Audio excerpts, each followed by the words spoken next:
Hi veterans, Rachel Hernandez here with none other than the CEO, founder, and 100% disabled Marine Corps veteran, Kate Monroe herself. And today we're talking about something that you either have experienced already in your own claim process or you will experience when you start working with us. That is your C&P exams. And no one better to talk about that with than Kate. She knows firsthand all you need to know about these exams, and we're just gonna jump right into it. I've got a few questions for you today, Kate. Let's go. All right, first, for veterans who are walking into their very first C&P exam with no idea what to expect. Well, don't do that first off. Yeah, right. Absolutely don't. From your perspective, what will actually make the difference between a veteran winning their rating versus walking out disappointed? Well, I would say that preparation for any battle is important. You know, you wouldn't go and have a war on foreign soil without doing what they call a workup. All the veterans watching knows what that means. You need to be prepared. And I think that a lot of people miss that preparation step. In fact, VSOs don't prepare people, and all of our competition, if there is such a thing, do not prepare people.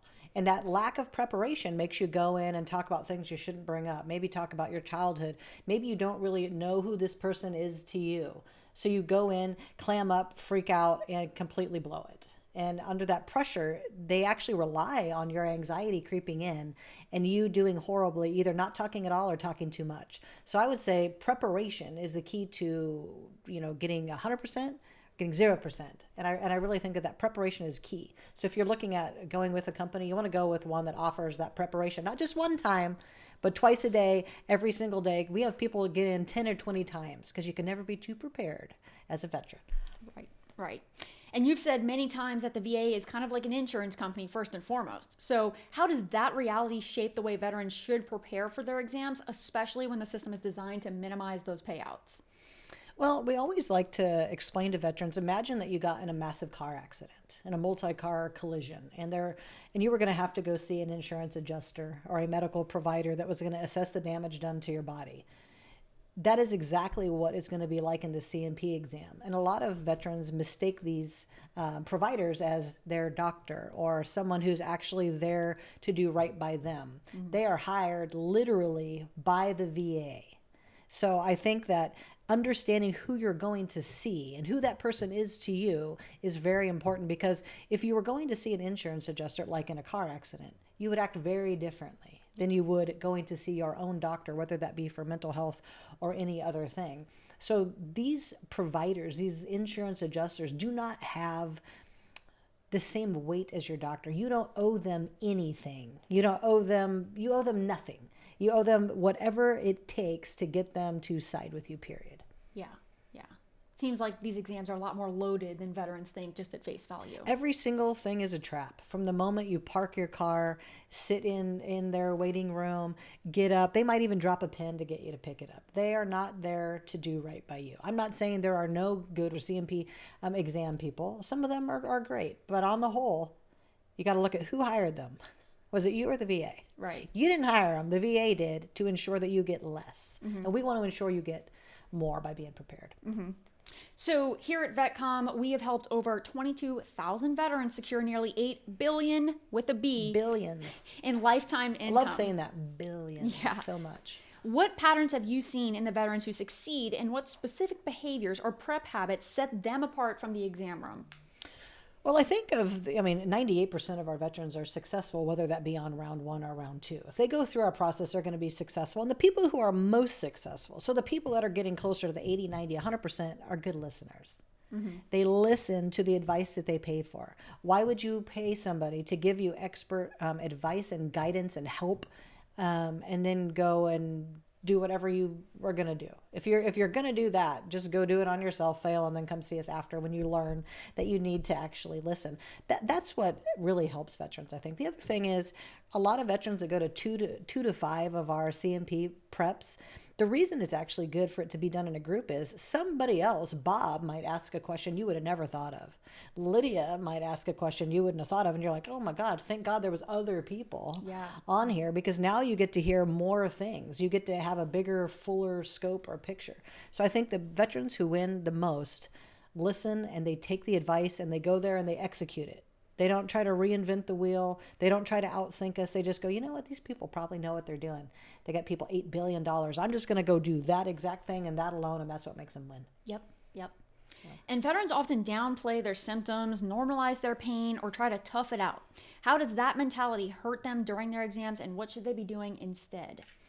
So a lot of veterans, especially combat veterans, they want to always use words that minimize things. Well, it's only sometimes, like any of that squishy language lets the examiner go, it doesn't sound like it really affects you. There's three things that you have to convince this examiner of. One, you have the disability. Two, it's the service's fault. Three, that it affects you now.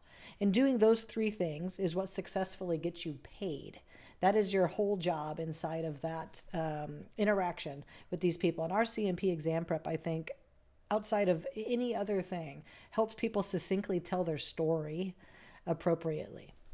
Yeah. I like that you said the squishy language. That's important because I think, when you use the squishy language, it's like giving the doctor or the provider a reason to side against you. Well, I mean, the original question, which I didn't totally answer because I got lost for a second. I went on a journey. I'm a veteran. I have a TBI. Acting like a hero. This is not a job interview.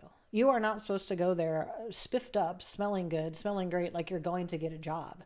This person's only going to see you likely one time ever, and they are not your doctor. You're not there to impress them. You're there to impress upon them how you feel on your worst day. So if on your worst day with your back, you did not get up that day and you're running around in sweats, not showered, that's how you need to show up.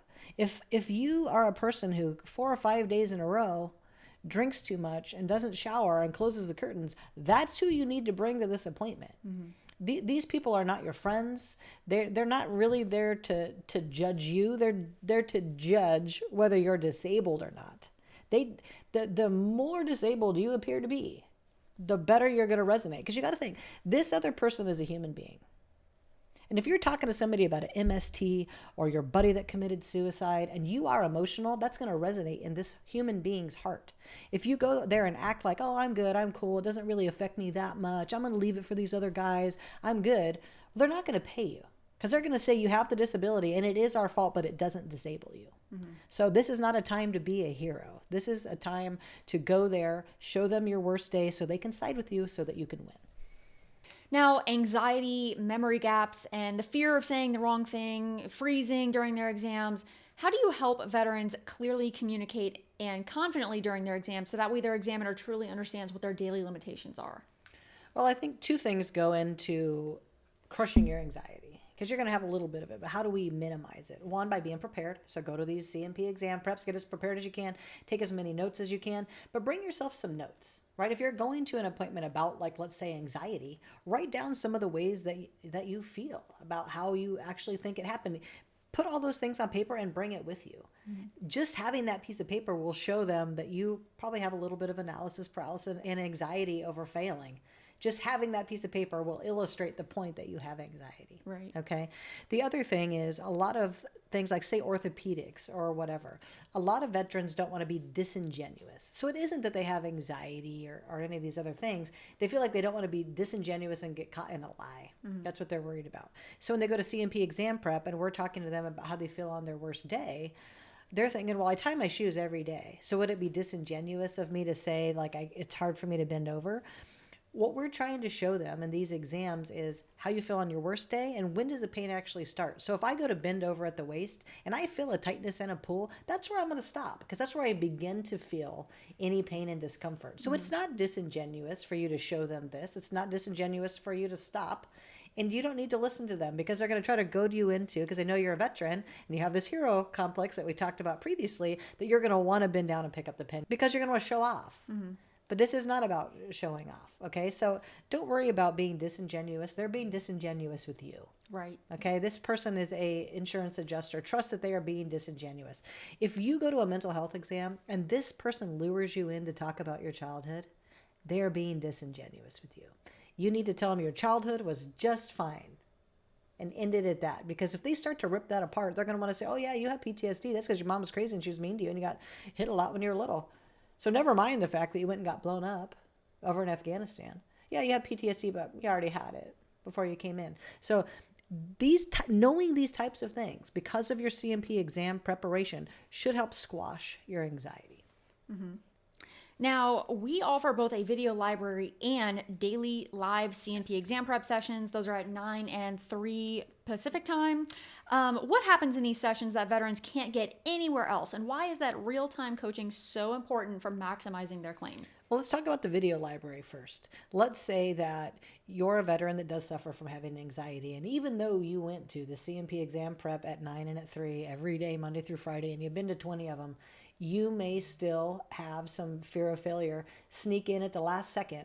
That's why we made this video library. So you can watch it on your own time whenever you want. You can watch it 5 times right before you roll into this appointment to make sure that the information is cemented so that you feel confident. So the library is basically like getting prepped by me. Imagine me preparing you one-on-one. That's exactly how this library is built. It's the way that I prepare veterans. So you get to watch me prep you, which is actually very cool.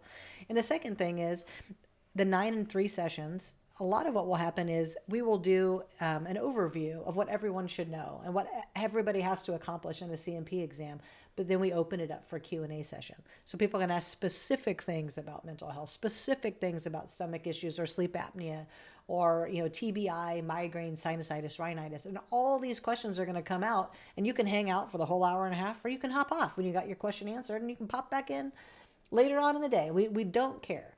Giving veterans daily access to what they need helps them feel more confident through the process. So I think that they're going to get second to none, best top shelf rate CMP exam prep because the person who's doing it is our #1 strategist on the team. They are taking time out of their day every single day to give you the very best of VETCOMM, our best advice. And so for veterans who have already submitted a claim or already have a claim process going and they really just want to take advantage of that CMP exam prep, can they do just that with us? You mean like they submitted a claim before they came to us? Right. Okay.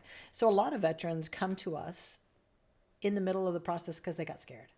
They started to realize like, I might have made that claim, but I don't know what's going to happen in this exam. They start to kind of freak out. They see our ads and go, these people seem like they could help me do a good job at this exam. So the cool part for all of these people that we're talking to is, yes, they can go to that CMP exam prep every single day. And once they go and they win successfully some of these claims, they get a whole round started from scratch right after that. So you get the front-loaded CMP exam prep for what you did without us. Then you get a whole round of claims and more CMP exam prep. So they actually get to double dip in a way. A person that starts midstream, they are exactly the right customer for us because wouldn't it be cool to win what you did without us and then win again with what you did with us? So it's like a twofer. I like a good BOGO. That's just me. You're right.